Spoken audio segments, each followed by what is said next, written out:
Hi everyone and welcome. It's Steve Johnson here, Chief Investment Officer at Forager Funds, and I'm joined in this weekly video by Senior Analyst on the International Fund, Gareth Brown.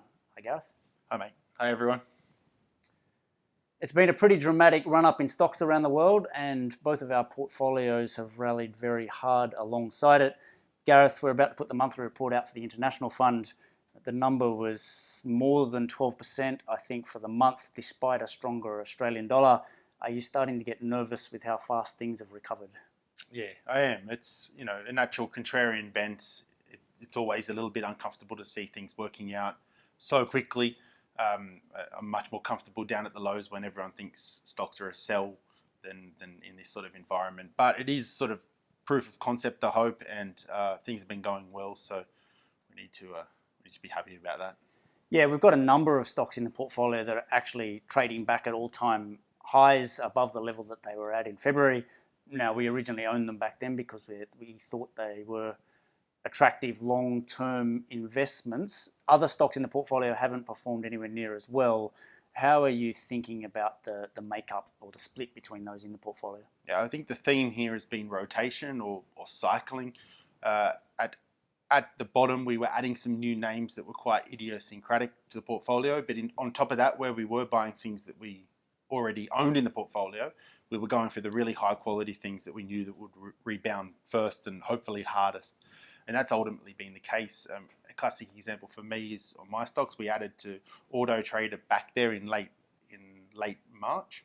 That stock ran up about 30 or 40%.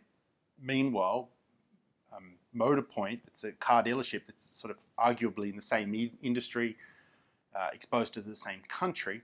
Their stock had gone nowhere for that same period. So the last few weeks, we have been rotating out of Auto Trader and into more Motorpoint. And there's a lot of opportunities like that at the moment within industries, within geographies, but also across geographies as well. So there's different markets that are yet to really rally as hard.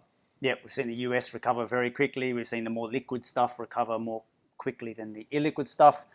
How do you think about the risk, though, if you're constantly cycling out of your better quality businesses for the most part into maybe not so greater quality businesses? How do you think about the risk of a resurgence in COVID-19 infections here, or even just a bigger economic downturn than people are anticipating at the moment? I think the first thing to point out, it's not an all or nothing bet. We're talking about taking a weighting to point your more exposed business up somewhat rather than making it the entire part of the portfolio. The other thing is that we've been taking a lot of profit from some of those names, some of those biggest stocks in the portfolio that have done really, really well for us over the last 2 months. And we are sitting on the cash. So the stocks that we own, we're taking more economically sensitive.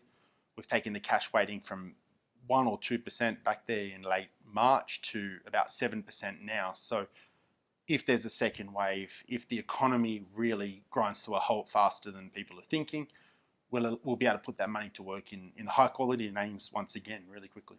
Now, in your subset of the portfolio there, you've been cycling through from one investment that we've owned to another and getting those weightings optimal. Anything new been added to the portfolio? Yeah, so we've been looking a lot in the travel space. It's obviously been very deeply impacted by what's happened with COVID-19. But it's also been a place where stocks have been absolutely hammered. We have added Wizz Air to the portfolio. It's not one that I look after, but it's a low-cost airline in Europe along the Ryanair model, but one that's very much focused on Eastern Europe, so shuttling people from often Western ports through to Eastern airports.